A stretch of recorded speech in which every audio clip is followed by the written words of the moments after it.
La porte claque.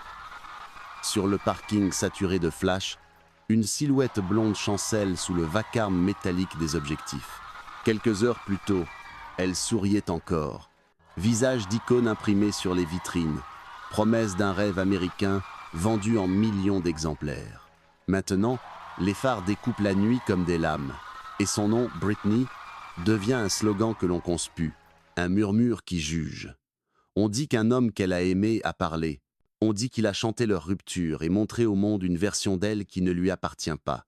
Entre deux battements de cils, l'amour s'est mué en récit public. Et la jeune femme a compris que l'histoire ne se raconterait plus à voix basse. Qui a décidé du rôle qu'elle devait jouer, de la faute qu'elle devait porter, de la pénitence qu'elle devait expier devant des caméras insatiables? À quel moment l'intimité s'est-elle brisée, remplacée par un scénario où chaque geste devient preuve, chaque silence aveu? L'ange doré qu'on avait placé au sommet s'aperçoit que le ciel est un plafond de verre. On l'applaudit pour mieux la voir tomber. Ce soir-là, dans l'habitacle d'une voiture fermée de l'intérieur, elles se parlent pour ne pas se dissoudre. Les questions cognent aux tempes. Et si l'amour n'avait été qu'un projecteur, et le projecteur un piège? Si la chanson de l'autre n'était pas un adieu, mais une condamnation?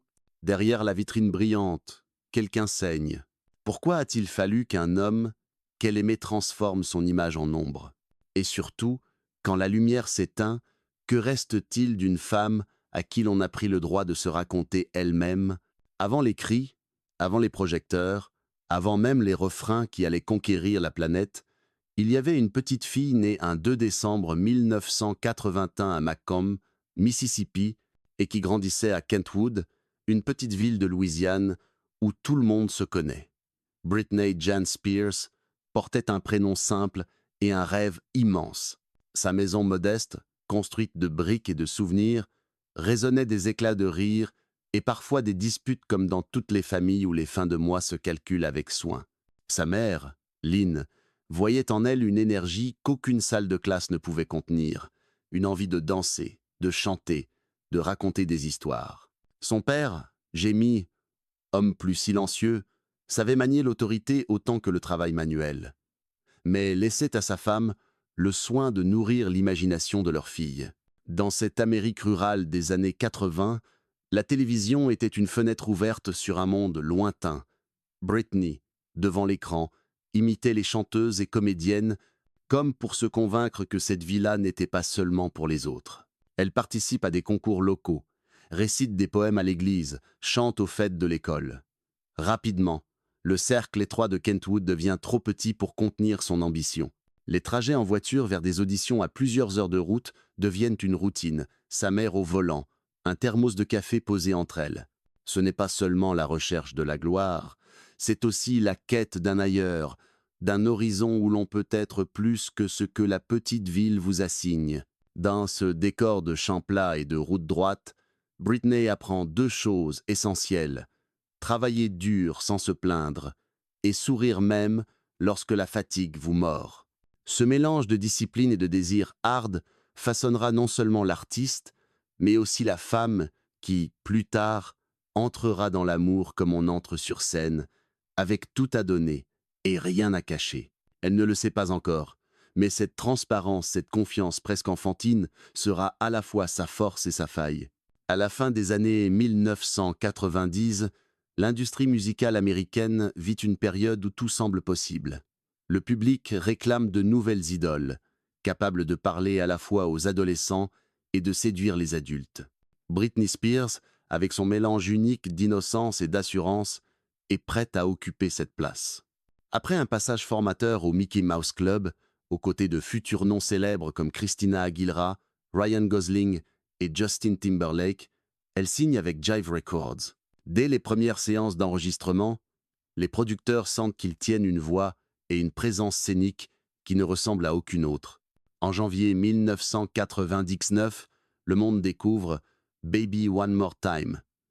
La chanson, portée par un clip où elle danse en uniforme d'écolière, explose littéralement sur MTV et dans les radios. L'album se vend à des millions d'exemplaires en quelques mois, propulsant Britney au rang de phénomène culturel.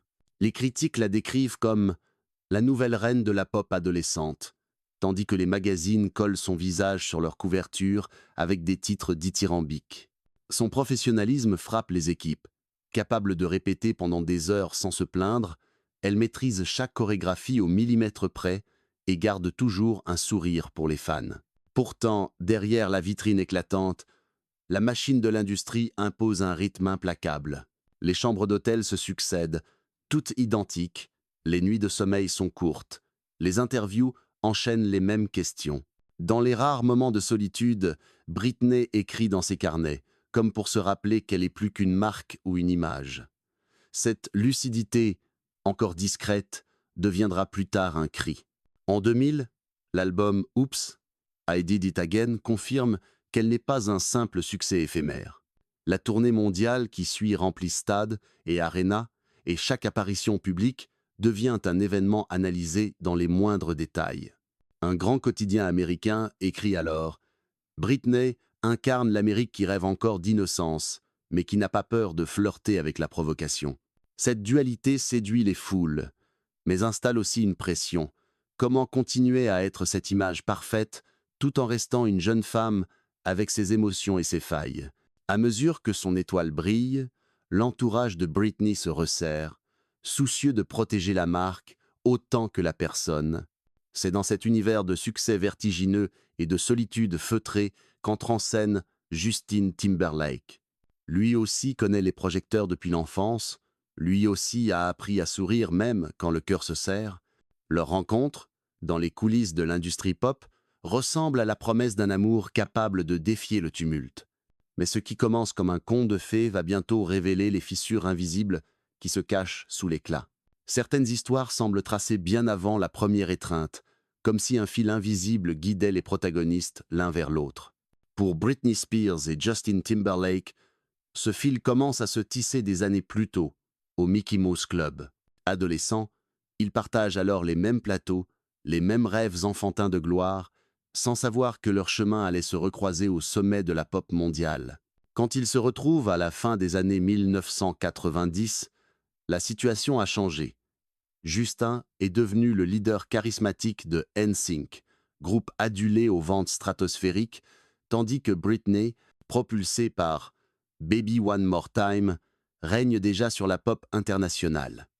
Leur retrouvaille ne ressemble pas à une rencontre mais à une évidence. Un prolongement naturel de cette jeunesse partagée.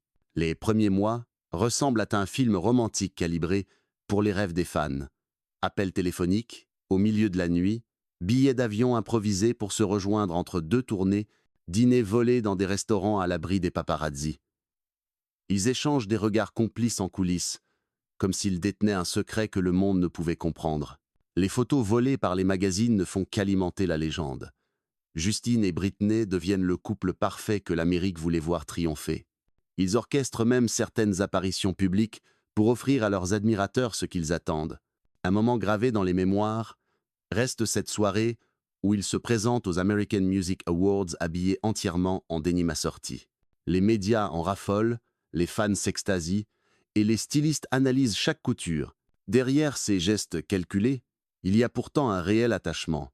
Britney confiera plus tard qu'avec Justin, elle se sentait comprise comme jamais auparavant ils parlaient la même langue, celle des enfants stars devenus adultes sous les projecteurs.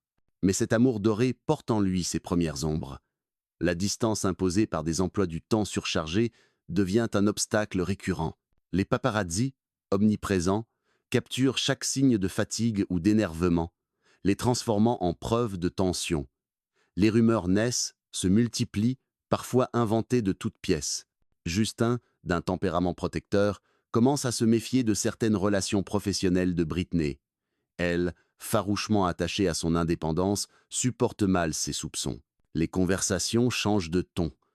Aux éclats de rire des débuts succèdent des discussions plus tendues, parfois interrompues par un appel de manager ou un départ précipité vers un aéroport. Chaque séparation semble plus lourde que la précédente, et les retrouvailles ne suffisent plus à effacer les blessures invisibles. Pourtant, en public, rien ne transparaît. Sur scène ou sur tapis rouge, ils affichent toujours cette harmonie qui fait rêver. Les fans voient deux jeunes stars unies par un amour pur dans un monde impitoyable. Mais dans le silence des chambres d'hôtel, Chacun commence à sentir que la magie s'effrite. Sans qu'il le sache encore, la relation qui semblait bénie des dieux se dirige lentement vers une rupture qui marquera à jamais non seulement leur vie, mais aussi l'image que le monde avait d'eux. La rupture ne survient pas d'un coup, comme une porte qui claque dans le silence. Elle se prépare en coulisses, nourrie de petites blessures et de soupçons mal digérés. Mais lorsque la nouvelle tombe, l'Amérique se fige. Britney Spears et Justin Timberlake, le couple que tout le monde croyait indestructible, se séparent. Et très vite, ce qui aurait pu rester une histoire privée devient un spectacle national. La chanson qui change tout, quelques semaines après l'annonce, Justin dévoile Cry Me a River. Le clip est explicite. Un sosie de Britney, trahissant son amant, et lui, blessé mais digne, chantant sa douleur. Les images tournent en boucle sur MTV, et le message est clair pour le public, Britney est coupable. Les fans de NSYNC se déchaînent, les tabloïds flairent un filon inépuisable. Chaque photo volée de Britney est disséquée, chaque geste interprété comme un aveu. La tempête médiatique, les émissions de télévision, les talk-shows, les chroniques radio, partout, on commente cette rupture comme un procès public. On se repaît de détails réels ou inventés. Les gros titres des magazines jouent avec son nom. Britney's Betrayal. From Pop Princess to Fallen Idol. À 21 ans, elle découvre que l'amour peut devenir une arme médiatique et que la personne qui la manie n'est autre que celui qu'elle a aimé. L'isolement. Dans les semaines qui suivent, Britney s'enferme dans un mutisme inquiet. Les tournées continuent, les apparitions publiques aussi, mais les sourires paraissent forcés. Ses proches racontent qu'elle pleure en coulisses, qu'elle se demande comment reprendre le contrôle de son histoire. Elle tente de répondre à la musique, sort des titres plus intenses, plus sensuels, comme pour prouver qu'elle est encore maîtresse de son image. Mais la presse ne voit que la fille qui a brisé le cœur de Justin. Les fissures visibles, peu à peu, son comportement change. Elle sort plus souvent, parfois jusqu'à l'aube, entourée de nouveaux visages. Les paparazzis ne la lâchent plus d'une semelle, immortalisant la moindre sortie en boîte, le moindre regard fatigué. Les clichés se vendent à prix d'or, et chaque une des tabloïds devient un épisode supplémentaire du feuilleton. Les sponsors commencent à s'inquiéter.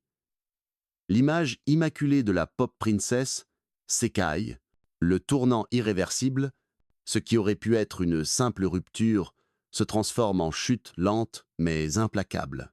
Les journalistes fouillent son passé, interrogent ses anciens camarades, réécrivent l'histoire de son ascension à la lumière de cette trahison.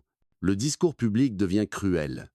Britney n'est plus la victime potentielle de la pression médiatique, mais l'architecte de sa propre perte. Pendant ce temps, Justin récolte les fruits de cette image de cœur brisé courageux, remportant prix et ovations. Dans cette asymétrie narrative, Britney perd plus qu'un amour. Elle perd le contrôle de son récit. Chaque tentative de se défendre est retournée contre elle, chaque silence interprété comme un aveu. Derrière les projecteurs, la jeune femme s'épuise, physiquement et émotionnellement.